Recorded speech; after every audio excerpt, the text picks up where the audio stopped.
Tu prétends parler de pop culture, on est d'accord? Ouais. Mais tu parles que d'animé? Ouais. Y a pas un truc qui te dérange là-dedans? Non. Les animés font partie intégrante de la pop culture en tant que vecteur principal du Cool Japan, avec les mangas et les jeux vidéo, qui ont tous pour objectif d'exporter au maximum la culture nippone à travers le monde, pourquoi? Tu voulais vraiment détailler tout ça dans ton script? Apparemment. Bon, on s'en fout, tu voudrais pas parler un peu d'autre chose dans l'anime ta semaine cette fois, genre un film ou un jeu vidéo? Bof, si t'insistes. Aujourd'hui on va donc partir sur un autre segment de la pop culture. Salut, c'est Survel, et aujourd'hui on anime ta semaine avec le film Ghost in the Shell.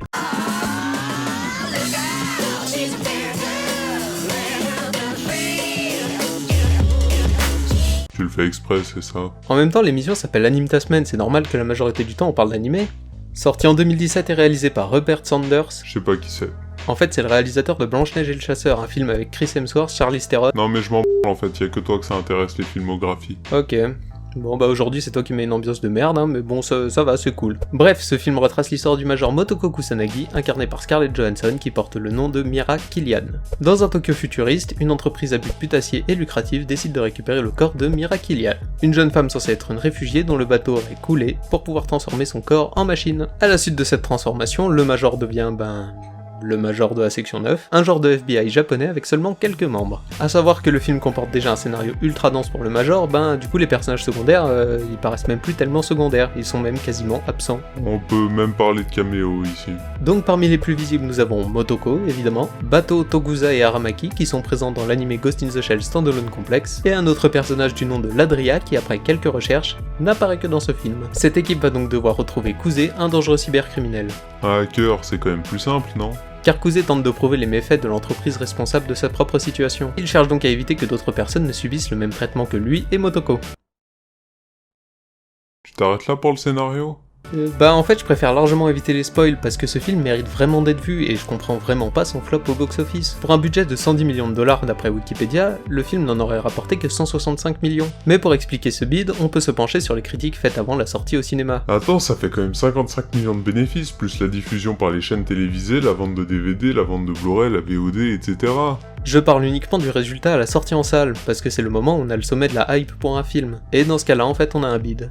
Le film rapporte 1,5 fois ce qui était engagé dans le projet, alors oui, ça fait un peu de bénéfices et rembourse les dépenses, mais au final, on a quand même un succès très mitigé. Parce que ce genre de mise de départ n'est atteinte que par une minorité de films, et quand on obtient moins du double, on oublie totalement l'idée de faire une suite au cinéma. D'accord, mais le film du coup il est bien ou pas? Cette fois, penchons-nous sur les critiques. Le major Motoko Kusanagi est d'origine japonaise dans le manga et l'anime, mais comme je l'ai dit précédemment, c'est Scarlett Johansson qui incarne le major, et elle, jusqu'à preuve du contraire, elle est plutôt d'origine américaine. Il y a plusieurs facteurs qui peuvent expliquer sa grande présence dans les bandes annonces, notamment le fait de devoir rassurer les investisseurs et les spectateurs. Après tout, il faut bien rassurer les spectateurs en leur présentant des actrices ou des acteurs qui leur sont familiers. Puisque Pilou Asbeck, je sais pas comment ça se prononce, et Takeshi Kitano ne sont pas aussi populaires à l'international que Scarlett Johansson, la promo du film aurait sans doute été bien plus compliquée. Pour obtenir des subventions, il faut quand même une assurance solide derrière, surtout quand on parle en millions de dollars. D'ailleurs, tu savais que c'était Margot Robbie qui devait jouer le rôle du major? Non, je savais pas.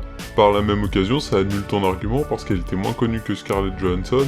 Par contre, on peut pointer un autre problème récurrent dans le cinéma américain. Le racisme.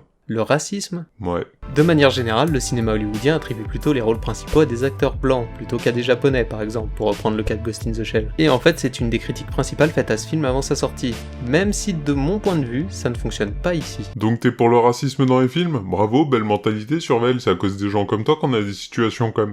Alors c'est pas du tout ce que j'ai voulu dire. Il y a une autre façon d'interpréter ce choix d'acteur. Motoko est censée être une réfugiée décédée dont les origines ne nous sont jamais clairement présentées. Le cas du corps cybernétique du major permet d'amplifier le fait qu'il s'agisse implicitement d'une réplique de son corps d'antan, même si ce n'est pas non plus évoqué dans le film. C'est donc pour faire croire au major et aux spectateurs que ses souvenirs ont disparu et qu'elle n'était pas du tout d'origine japonaise. Par conséquent, afin d'être mieux manipulée, elle n'avait pas à chercher ses souvenirs disparus, en tout cas pas au Japon. Donc tu défends le racisme? Non, moi je dis juste que le casting était au service de la narration pour ce film, et c'était pas juste pour servir un film au grand public. On va dire que je te crois.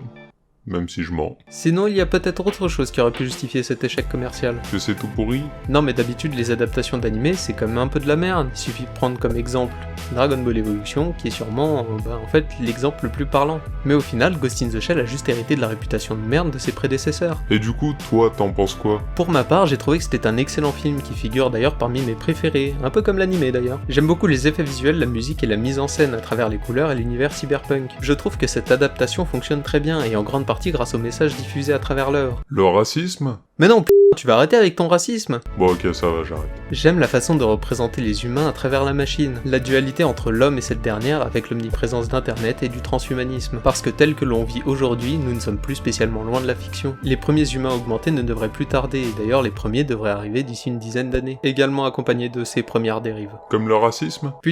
Pas le racisme, mais en tout cas une probable émergence de groupes anti-transhumanisme, qui eux pourraient effectivement commettre des actes de terrorisme envers les entreprises ou même des civils qui auraient subi quelques opérations, créant avec tout ça une nouvelle forme de haine et une nouvelle crainte de l'autre. En gros, ce film nous pousse à nous renseigner sur les dérives à venir de notre société, tout en nous plongeant dans un spectacle visuellement magnifique, nous invitant ainsi à regarder l'anime Ghost in the Shell. Certes, ce n'est pas sans défaut, mais chaque adaptation a le mérite de rester intéressante.